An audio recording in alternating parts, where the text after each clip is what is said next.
এবার পাকিস্তানের কাছে হারলো বাংলাদেশ দল। লিটন দাস বললেন শক্তভাবে ফিরবেন। আরব আমিরাতের বিপক্ষে সিরিজ হারের পর বাংলাদেশ দলের বর্তমান মিশন পাকিস্তানের বিপক্ষে সিরিজ। তবে সেখানেও হার দিয়ে সিরিজ শুরু করলো টাইগাররা।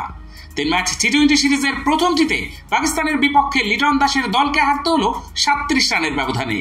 পাকিস্তানের দেয়া 202 রানের লক্ষ্যে ব্যাট করতে নেমে বাংলাদেশ দল সংগ্রহ করে মোট 164 রান।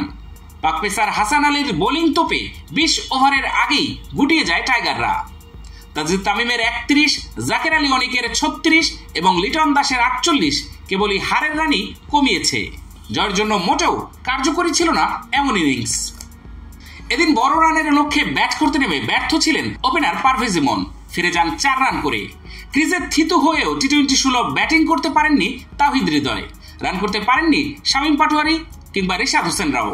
শেষ পর্যন্ত সবকটি উইকেট দিয়ে টাইগাররা সংগ্রহ করে 164 রান।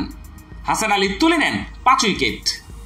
এর আগে ম্যাচের শুরুতে লাহোরের গাদ্দাফি স্টেডিয়ামে আগে ব্যাট করতে নেমে পাকিস্তান দল নির্ধারিত 20 ওভারে 7 উইকেট হারিয়ে 201 রান সংগ্রহ করে। দলের হয়ে সর্বোচ্চ 56 রান করেন সালমান। বাংলাদেশের হয়ে 2টি উইকেট সংগ্রহ করেন শরীফুল ইসলাম। বোলিংয়ের শুরুটা ভালোই করেছিল বাংলাদেশ। 5 রানেই পাকিস্তানের 2 ওপেনারকে ফিরিয়ে ম্যাচের নিয়ন্ত্রণ নিয়েছিল টাইগাররা।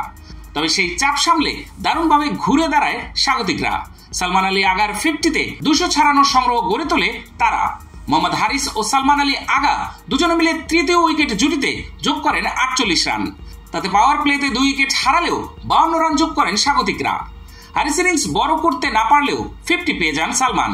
34 বলে 56 রান করেন পাকিস্তানি অধিনায়ক। এছাড়া 32 বলে 54 রানের ইনিংসে যাচ্ছি নিয়েছেন হাসান নওয়াজ। আর শেষ দিকে ঝড়ো ব্যাটিং করেছেন শাদাব খান। তাতে 296 সংগ্রহ পেয়ে যায় তারা। বাংলাদেশের হয়ে 2 উইকেট নিয়ে দলের সেরা বোলার হন শরীফুল। এছাড়া একটি করে উইকেট পেয়েছেন রিশাদ হোসেন, শেখ মেহেদী, শামীম পাটোয়ারি, তাজিম হাসান সাকিব ও হাসান মাহমুদ। ম্যাচ শেষে লিটন দাস জানান ব্যাট বল ফিল্ডিং কোনোটাতেই ভালো করেননি তারা। তবে শক্তভাবে ফেরার বার্তা দিয়ে রাখলেন লিটন দাস।